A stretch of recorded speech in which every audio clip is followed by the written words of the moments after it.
If you ask Nellis Air Force Base about UFOs, they'll tell you they have no record of any sightings there, ever. Ask the Department of Energy if it's ever had a UFO sighting at the vast Nevada test site. No records, it says. McCarran Airport, no sightings there. But are they telling the truth? Former airport officials say UFO sightings have occurred. On occasion, the Nellis Tower would call McCarran to ask, "Are you seeing what we're seeing?" Employees of Nellis reported a UFO that nearly landed on the flight deck in late 1995, but they were told to keep quiet.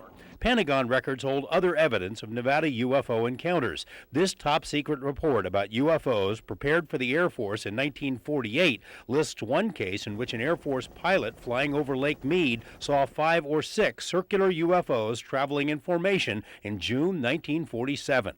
In the mid-1950s, an Army officer traveling near the Indian Springs base reported seeing 4 UFOs sitting on the ground. And in the 60s, what we call the flying saucers. They were pretty prevalent at the test site during those years. This former test site employee says he and other workers frequently saw flying discs near Area 51. Well, they were a saucer shape, kind of rounded on the bottom, 35 foot in diameter. Were they sitting on the ground or No, they were maneuvering over the lake bed. What kind of maneuvers? Like darting. But Nevada's most intriguing UFO case of all isn't even listed as a UFO. Some of it sounds like the plot of an old sci-fi movie, but it really happened. On the night of April 18, 1962, a fireball was tracked across the country. Witnesses in Utah say they could even hear it pass over. It exploded in the skies near Mesquite. Newspapers reported it, but officials said it was only a meteor. Maybe, maybe not. The fireball was tracked on radar all across the country. According to press accounts, jets were scrambled to chase it. Now, military records we've obtained shed new light. Air Force records note the object, quote, came in over Cuba. Witnesses saw it in New York, but it changed directions and headed across country. NORAD bases were placed on alert.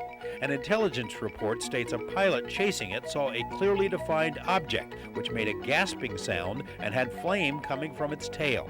Air Force records note that several people saw it land in Eureka, Utah, where it knocked out electrical power. But then it took off again and ended in a nuclear-like explosion near Mesquite, an explosion seen in Las Vegas, even Reno. A search team was organized. They thought that it could have been an aircraft or whatever. There was rumors that it was an unidentified object. The search was headed up by Walter Butt. They combed the mountains and brush near Mesquite, but never found any wreckage. However, the military kept tabs on them. The military had contacted us later, with that either that day or within a couple of days, to wanting to determine if we in fact had found something, and which we hadn't. Air Force records show the military sent in its own recovery team, and their classified report stated the meteor explanation is, quote, questioned.